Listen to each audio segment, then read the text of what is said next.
con el doctor en economía Sergio Negrete, a quien le doy una afectuosa bienvenida. Sergio, buen día. Igualmente, Enrique, y con el mismo afecto te agradezco mucho este cierre de año tan extraordinario que hemos tenido y este inicio. Y aquí me tienes a tus órdenes y de tu auditorio. Pues mira, el tema del que tenemos agendado hablar es el salario mínimo. Y justo quiero llamar la atención de la nota del periódico El Universal, la nota principal, la de 8 columnas. Dice el encabezado: anticipan la peor cuesta de enero en 21 años, dice el diario El Universal en sus 8 columnas de este miércoles. Y la verdad es que pues son escenarios que inquietan, Sergio. Dice el Universal: estiman analistas consultados por Banjico que la inflación seguirá arriba del 7% en los primeros meses de 2022. Prevén que cerrará el año en más del 4%. Y en ese escenario de una inflación elevada, de una presión enorme, de una cuesta de enero muy difícil, quizá la más difícil en las últimas 2 décadas, ese incremento al salario mínimo, que sin duda es una buena noticia y marca una tendencia de este gobierno, sin duda alguna, pues lamentablemente se atomiza, se disuelve, se esfuma como el viento, con un alza de precios de la canasta básica de la que ya hemos comentado en este espacio contigo. Así es, y aparte hay varios elementos. Mira, lo del salario mínimo es muy difícil de explicar, porque la gente realmente le entiende, y es muy lógico, que es un salario mínimo, o sea que realmente, vamos a decir que legalmente que es lo mínimo que gana una persona, pero deja decirte los montos. El salario mínimo ahora 2022 pasó de 141 pesos 70 centavos en 21 a 172 pesos 87 centavos. En frontera, ya sabes que allá hay otro salario mínimo, porque así lo quiso el presidente López Obrador, más elevado, pasó de 213 pesos 39 centavos a 260 pesos 34 centavos.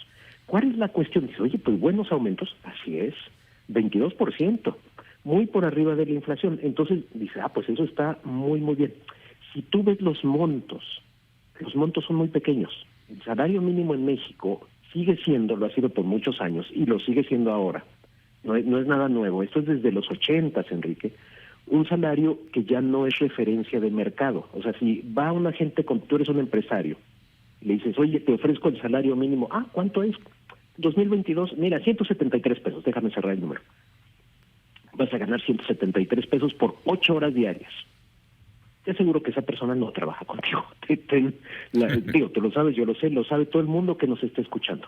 El salario mínimo todavía no llega a nivel de mercado.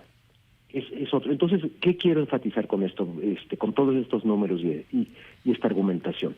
Que el salario mínimo en estos momentos sigue siendo, vamos a llamarle así, inservible en México, irrelevante, diríamos, en economía. Entonces, estos aumentos importantes como son, fuertes como son, pues realmente no tienen impacto. O sea, en ese sentido, que digamos que es más grave todavía. ¿Qué es lo que se necesita para que aumente el poder adquisitivo de la población? Que aumenten los salarios, no el salario mínimo, los salarios, aumentos en la productividad, que la gente produzca más y entonces le puedes pagar más. ¿Y cómo se logra mayor productividad? Con cambios en tecnología y con mejor capacitación.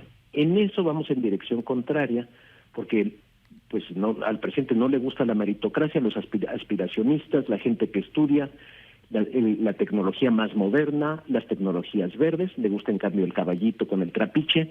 O sea, lo que puede entender él básicamente, eso es lo que a él le gusta. Entonces, lo que impulsa el gobierno de la República, por desgracia, con sus ataques a la inversión privada, con sus ataques a los empresarios, fomentando la inseguridad, es un retroceso en la productividad, como de hecho así ha ocurrido en años recientes, medido por el INEGI. Entonces, bueno, pues no puede haber aumento de salarios.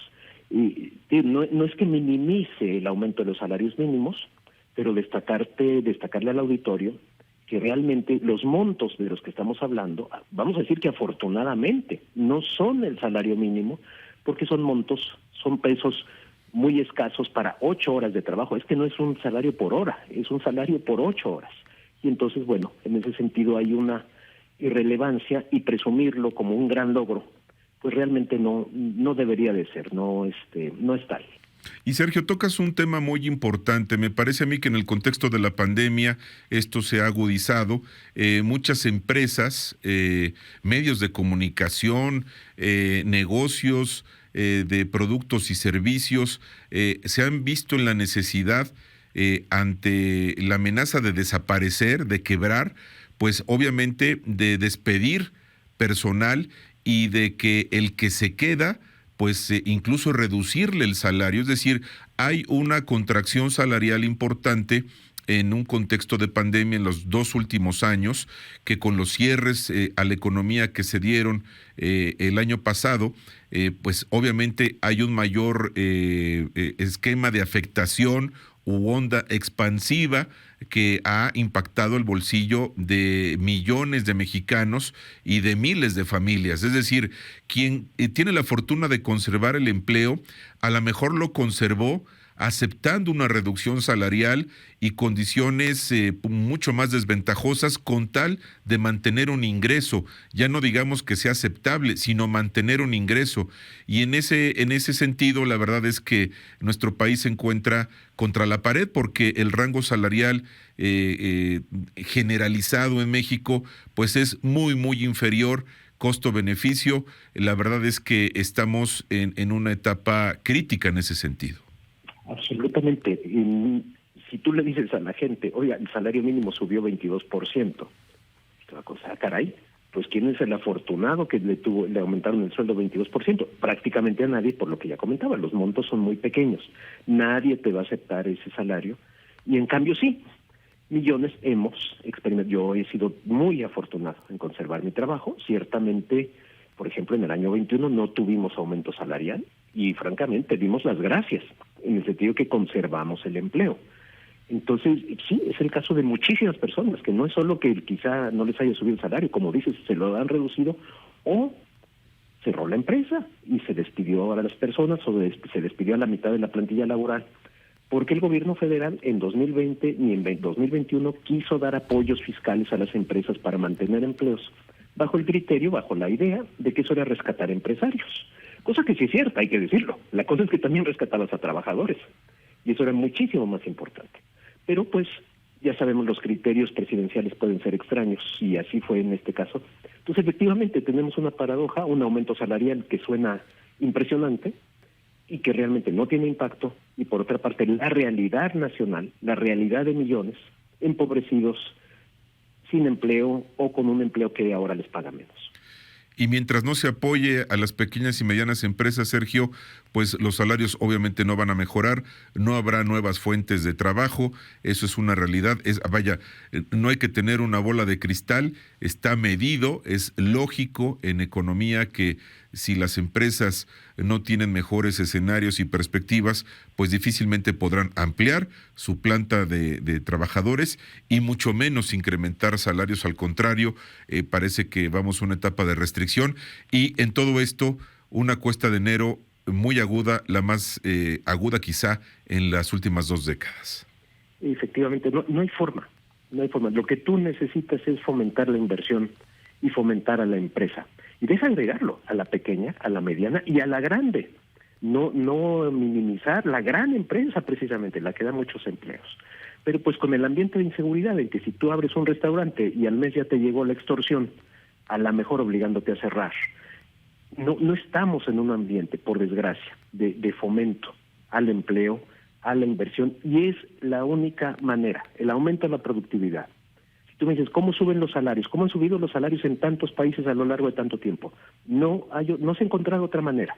Es aumentar la productividad, que produzcas más en el mismo tiempo, con los mismos materiales, la misma persona, digamos, y entonces le puedes pagar más, porque produce más.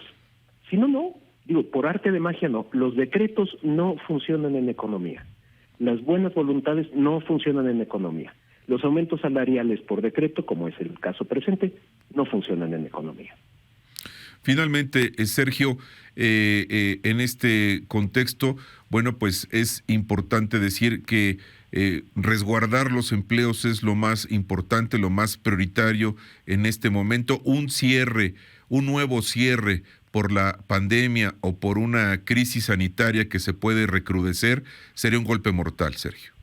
durísimo, pero estamos atrapados entre espada y pared. Tenemos un gobierno que no va a dar estímulos fiscales, no va a dar ningún estímulo a que mantengas empleo, y que por otra parte está diciendo, lo acabas tú de poner a tu auditorio, lo escuchaba, al presidente diciendo, bueno, si no se sienten mal, pues vayan a la escuela. Parece ignorar, después de casi 2 años de pandemia, que están los famosos asintomáticos.